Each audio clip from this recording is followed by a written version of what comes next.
धेरैजनालाई थाहा हुँदैन कि अलग अलग प्रकारका जुत्तामा फितो बाँध्ने तरिका पनि फरक हुन्छ।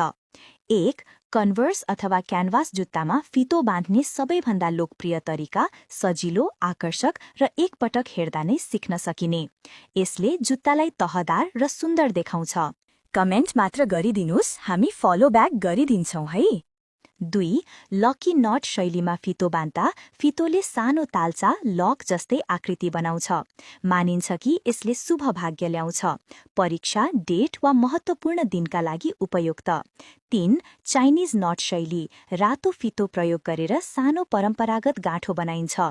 यसले जुत्तामा सांस्कृतिक सौन्दर्य थपिदिन्छ। 4. डबल लेयर क्रिसक्रस विधि त्रिआयामिक, आकर्षक र स्टाइलिश देखिन्छ। स्ट्रीट स्टाइल पहिरनका लागि आदर्श। 5. बो नट रिबन जस्तै फितो विशेष गरी युवतीहरूको सेता स्निकर्समा धेरै प्यारा देखिन्छ। 6. फर्स्ट लभ नट साधारण तर सफा, स्वच्छ र कोमल देखिने शैली कपल फ्यासनको लागि एकदम उपयुक्त। 7. टू कलर नट फरक फरक रङका दुई फितो बुनिएर जुत्ता तुरुन्तै आकर्षक र अनौठो देखिन्छ।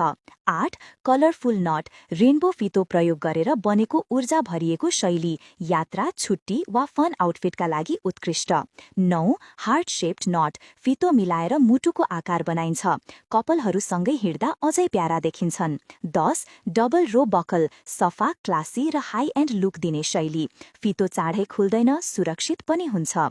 11. एस शेप नट फितोले एस आकार बनाउने अनौठो तरिका भिडमा अलग देखिन चाहनेका लागि उपयुक्त।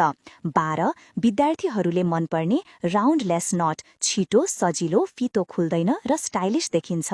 13. क्रस बकल तरिका फितो खुट्टाको माथिल्लो भागमा मजबुतसँग फिक्स हुन्छ।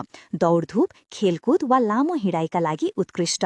14. सिंगल रो बकल सफा, सरल र क्याजुअल जुत्तामा उत्तिकै सुहाउने।